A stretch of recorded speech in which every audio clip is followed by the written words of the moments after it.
دا د نارت کوریا بادشاه کینګ جونګ دی. ویلی کېږي چې د په نارت کوریا کې خپله دنیا جوړه کړې ده. دلته آرمي هم دی او دلته حکومت هم دی.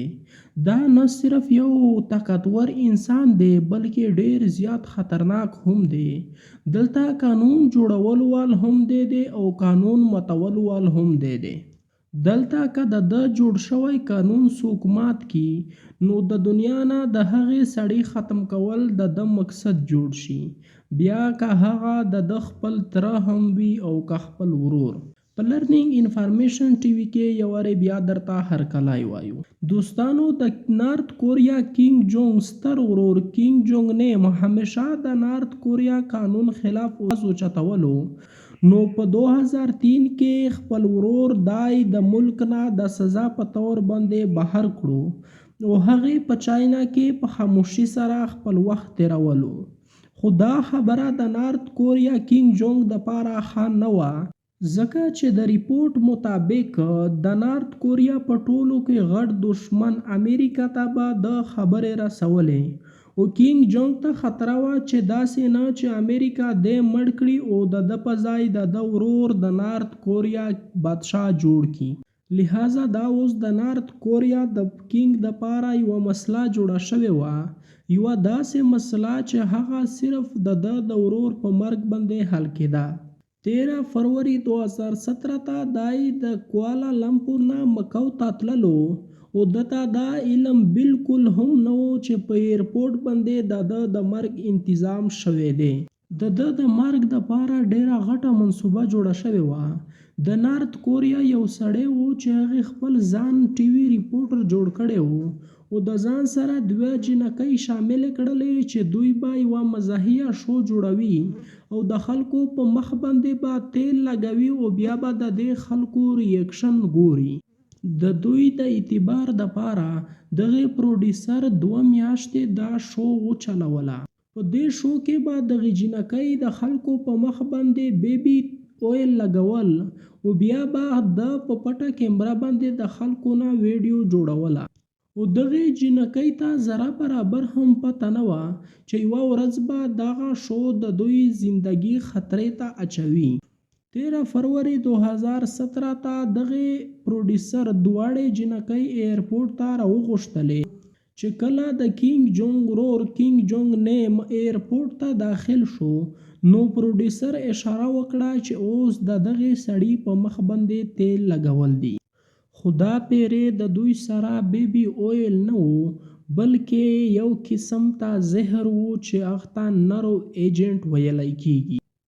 د ډاکټرانو مطابق دغه یو قسم ته زهر دی چې د خولې سره نږدې ولګېږي نو د ساه اخیستلو سره پیپړۍ کې دا داخل شي او بیا سړي ته په ساه اخیستلو کې مشکلات پیش کېږي او د دغې نه د دغه سړي مرګ وشي. تاسو په سی سی ټي وي کیمرې کې لیدی شو چې د ده سړي په مخ باندې یوې جنۍ څه تیل ولګول او بیا یې په خندا سره منډه کړه. کینګ جونګ نیم چې د دې خبرې نه خبر و ډیره غوسه یې وکړه. کینګ جونګ نیم واپس راغو او افسران یې د دې واقعې نه خبر کړل. موجوده ایرپورټ هسپتال کې افسرانو دې داخل کړو. په دې نه بعد یو سړی چې د ټول منظر یې لیدلو په تور لباس کې راغو او کینګ جونګ نیم یې وکتلو چې زهر پې اثر کړی دی که نه. په 10 منټ کې اندر زهر خپل اثر جوت کو او کینګ جونګ نیم په موقع باندې مړ شو. او په دې واقعې نه بعد پولیس په حرکت کې رالو او دا دواړه جنکۍ یې ونیولې او 2 کاله جیل یې ورکو او په 2 کاله نه بعد یې دوی رها کړې. په نارت کوریا باندې کینګ فیملی د 80 کالونه په مرګ او قتل او په زور باندې خپل حکومت کوي. دلته دولت صرف د هغه خلکو سره ده چې کم د کینګ سره ولاړ وي. دغه وجه ده چې دلته 60% خلک په غریبۍ کې خپل ژوند تیروي. دلته روډونه شته دی خو ګاډي نشته ځکه چې د خلکو سره د ګاډي اخیستلو پیسې نشته. دلته خو نه فیسبوک شته، نه واتساپ شته او نه یوټیوب شته، او دلته بالکل بهر ملک ته کال هم نشي کولای. کینګ جونګ هم یو ډیر ظالم بادشاه دی چې د ده تر مخ صرف سترګې پټول هم جرم دی. دغه وجه ده چې په یوه غټ میټینګ کې چې کله او د نارت کوریا وزیر دفاع ته لږ خوب ورغلی او سترګې پټې شوې، د ټولو خلکو تر مخ یې دای ووجلو. دلته د چا نه څه مذهب شته او نه دلته څوک څه عبادت کولی شي، نه څوک د عبادت د خپل مذهب کتاب د ځان سره شورولی شي. که مونږ چرته دا خبره وکړو چې نارت کوریا د دنیا په ټولو کې غټ جیل دی، نو بیا به هم غلطه نه وي. یو داسې جیل چې د دغې نه وتل مشکل نه بلکې ناممکن دی، ځکه چې د دې ملک خلک بل ملک ته نشي تللی.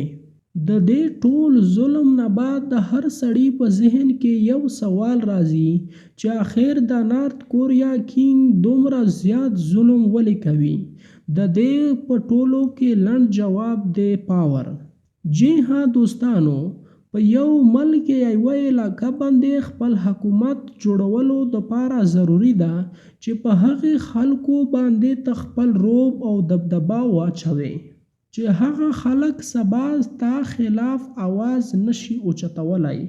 دغه وجه ده چې د نارت کوریا په ټولو کې غټ دښمن امریکا هم په دې باندې حمله نشي کولی، ځکه چې نارت کوریا سره ایټم بم موجود دی.